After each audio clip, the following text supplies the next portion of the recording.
Assalamualaikum warahmatullahi taala wabarakatuh. Di sini kami akan menjelaskan tentang standar proses.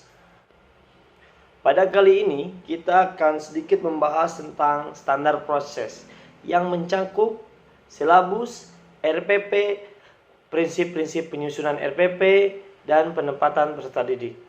Baiklah, supaya tidak memakan waktu yang lama, kita akan bahas satu persatu. Assalamualaikum warahmatullahi wabarakatuh.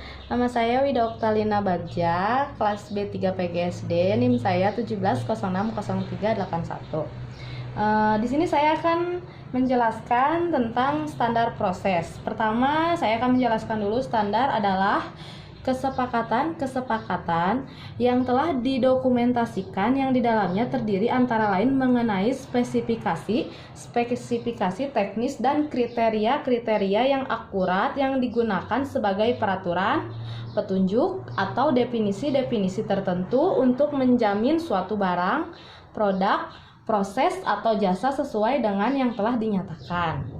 Proses adalah urutan pelaksanaan atau kejadian yang terjadi secara alami atau didesain yang mungkin menggunakan waktu, ruang, keahlian, atau sumber daya lainnya yang menghasilkan suatu hasil.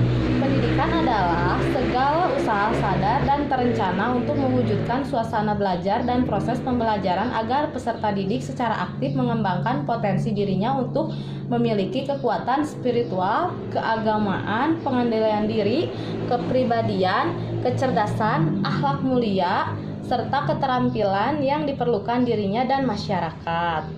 Nah, di sini standar proses mencakup silabus, RPP, visi misi,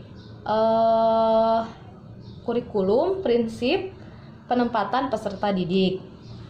Dasar hukum yang mengatur standar proses pendidikan terdapat dalam Peraturan Menteri Pendidikan Nasional Republik Indonesia Nomor 41 Tahun 2007 tentang standar proses untuk satuan pendidikan dasar dan menengah.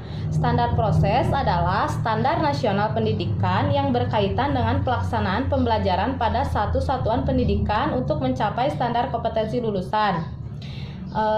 Dalam kalimat di atas ini ya yang saya tadi sebutkan terdapat beberapa kata kunci yang penting untuk dijabarkan lebih mendalam pada proses pembelajaran tingkat sekolah, antara lain kriteria pembelajaran mencapai ke kompetensi lulusan. Dari penyusunan tersebut bahwa standar proses merupakan suatu tahapan proses pembelajaran yang menjabarkan mengenai kriteria atau yang dalam Kamus Besar Bahasa Indonesia diartikan sebagai suatu ukuran tertentu yang menjadi dasar penilaian atau penetapan sesuatu kaitannya dengan pelaksanaan pembelajaran guna mencapai kompetensi lulusan. Sekian dari saya. Wassalamualaikum warahmatullahi wabarakatuh. Sini saya akan melanjutkan dari presentasi rekan-rekan saya. Sini saya akan menjelaskan mengenai silabus. Silabus sebagai acuan pengembangan RPP memuat identitas mata pelajaran atau tema pembelajaran, SK, KD, materi pembelajaran, kegiatan pembelajaran, indikator pencapaian kompetensi, penilaian, alokasi waktu, dan sumber belajar. Silabus dikembangkan oleh satuan pendidikan berdasarkan standar isi dan standar kompetensi kelulusan, serta panduan penyusunan kurikulum tingkat satuan pendidikan atau KTSP dalam pelaksanaannya. Pengembangan silabus dapat dilakukan oleh para guru secara mandiri atau kelompok dalam sebuah sekolah, madrasah, atau beberapa sekolah, kelompok musyawarah guru mata pelajaran, atau pusat kegiatan guru, dan dinas pendidikan. Pengembangan silabus disusun di bawah supervisi dinas pendidikan atau kota yang bertanggung jawab di bidang pendidikan untuk SD dan SMP, dan dinas provinsi yang bertanggung jawab di bidang pendidikan untuk SMA dan SMK, serta departemen yang menangani urusan pemerintahan di bidang agama, untuk MI, MTS, MA, dan MAK. Dikembangkan oleh satuan pendidikan berdasarkan standar isi dan standar kompetensi kelulusan dan panduan penyusunan KTSP. Dalam pelaksanaannya, pengembangan silabus dapat dilakukan oleh para guru secara mandiri atau kelompok dalam sebuah sekolah atau madrasah atau beberapa sekolah, kelompok musyawarah guru mata pelajaran atau pusat kegiatan guru dan dinas pendidikan. Pengembangan silabus disusun di bawah supervisi dinas kabupaten kota yang bertanggung jawab untuk jenjang SD dan SMP, dan dinas provinsi untuk jenjang SMA dan SMK, serta departemen untuk menangani urusan pemerintah di bidang agama untuk MI, MTS, MA, dan MAK. Sekian penjelasan silabus dari saya. Mohon maaf bila banyak kekurangan serta kesalahan. Assalamualaikum warahmatullahi wabarakatuh. Nama saya Nina Sumartini dengan NIM 170603556. Di sini saya akan membahas tentang prinsip-prinsip pengembangan RPP menurut kurikulum 13, yaitu ada 6 bagian.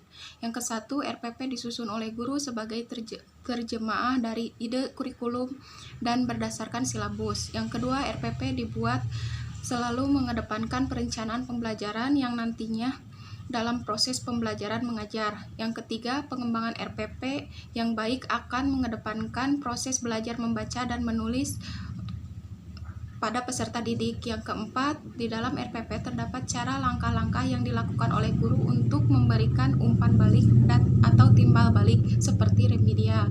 Yang kelima, perencanaan RPP menggabungkan keterkaitan pembelajaran yang satu dengan pembelajaran yang lain. Yang keenam, itu yang terakhir, menerapkan teknologi informasi dan komunikasi yang baik, cara penyampaian pembelajaran terhadap peserta didik.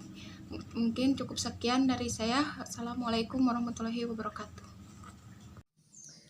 Assalamualaikum warahmatullahi wabarakatuh. Di sini saya akan memaparkan penetapan peserta didik. Penetapan peserta didik pada tingkatan tertentu selaras dengan yang akan diikuti dan dilaksanakan dengan mempertimbangkan hasil pendidikan terakhir yang telah dicapai, dibuktikan dengan dokumen resmi seperti rapot dan ijazah.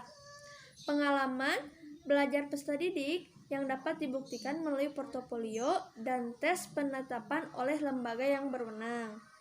Persyaratan pelaksanaan proses pembelajaran. Yang pertama, rombel belajar.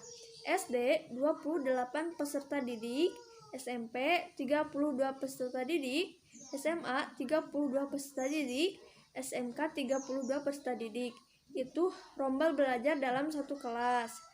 Yang kedua, beban kerja minimal guru. Beban kerja guru mencakup kegiatan pokok, merencanakan pembelajaran, melaksanakan pembelajaran, menilai hasil pembelajaran, membimbing dan melatih peserta didik. Nah, beban guru sekurang-kurangnya 24 jam tatap muka dalam 1 minggu. Yang ketiga, buku teks pelajaran. Buku teks pelajaran yang akan digunakan oleh sekolah dipilih melalui rapat guru dengan mempertimbangkan komite sekolah dari buku-buku teks pelajaran yang ditetapkan oleh menteri. Rasio buku teks pelajaran untuk peserta didik adalah 1 per mata pelajaran.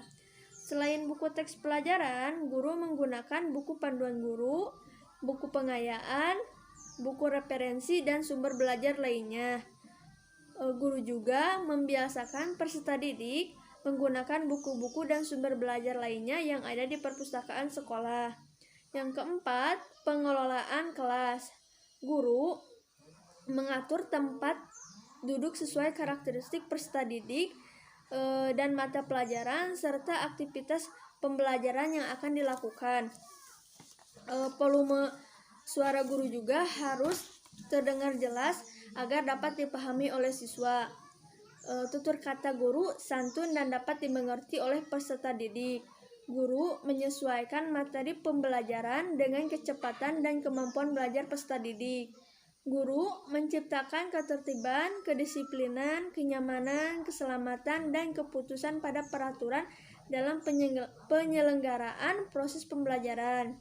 Guru memberikan penguatan dan umpan balik terhadap respon dan hasil belajar peserta didik selama proses pembelajaran berlangsung. Guru menghargai peserta didik tanpa memandang latar belakang agama, suku, jenis kelamin, dan status sosial ekonomi. Guru menghargai pendapat peserta didik. Guru memakai pakaian yang sopan, bersih, dan rapih pada setiap awal semester. Guru menyampaikan silabus mata pelajaran yang akan diampuhnya, dan guru memulai dan mengakhiri proses pembelajaran sesuai dengan waktu yang telah dijadwalkan sebelumnya. Sekian pemaparan dari saya. Terima kasih. Maaf bila ada kesalahan. Assalamualaikum warahmatullahi wabarakatuh. Assalamualaikum warahmatullahi wabarakatuh. Saya Dina Nurmadani, NIM saya 17060149. Di sini saya akan menjelaskan tentang prinsip-prinsip penyusunan RPP. Yang pertama itu memperhatikan perbedaan individu peserta didik.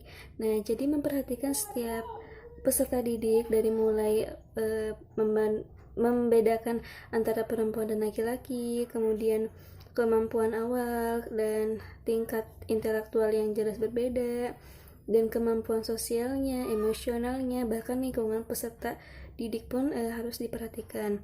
Yang kedua itu mendorong partisipasi aktif peserta didik. Nah, ini berpusat kepada peserta didik untuk membantu atau mendorong motivasi minat bakatnya. Jadi peserta didik akan terdorong dari inspirasinya.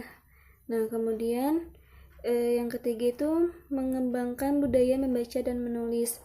Nah, di sini mengembangkan kegemaran membaca kepada peserta didik, mulai dari memahami apa yang dibaca, kemudian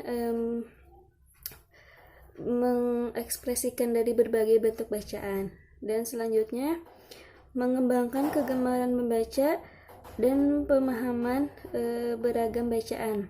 Nah, jadi di sini membuat program timbul balik antara kita telah memprogramkan bacaan, berarti harus ada timbul balik. Jadi peserta didik paham atas apa yang dia baca.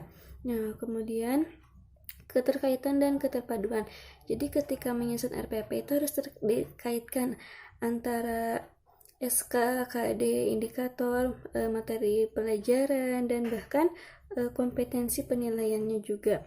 Nah, kemudian terakhir menerapkan teknologi informasi dan komunikasi. Nah, jadi RPP ini disusun mempertimbangkan teknologi dan informasinya juga secara sistematis. Nah, sekian dari saya. Terima kasih. Wassalamualaikum warahmatullahi wabarakatuh. Dari materi yang teman-teman saya sampaikan, dapat disimpulkan bahwa standar proses pendidikan merupakan suatu bentuk kegiatan yang mempunyai acuan dan karakter yang dibuat secara terencana dalam pembelajarannya atau dalam pelaksanaannya. Dalam proses pendidikan itu terdapat silabus, RPP, prinsip-prinsip penyusunan RPP, penempatan peserta didik, kegiatan pembelajaran yang menilai dari hasil pembelajaran itu sendiri.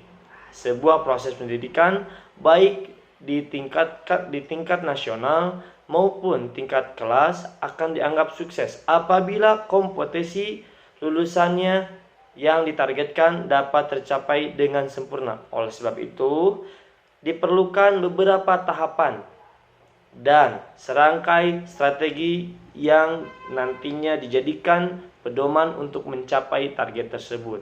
Sekian, wassalamualaikum warahmatullahi wabarakatuh.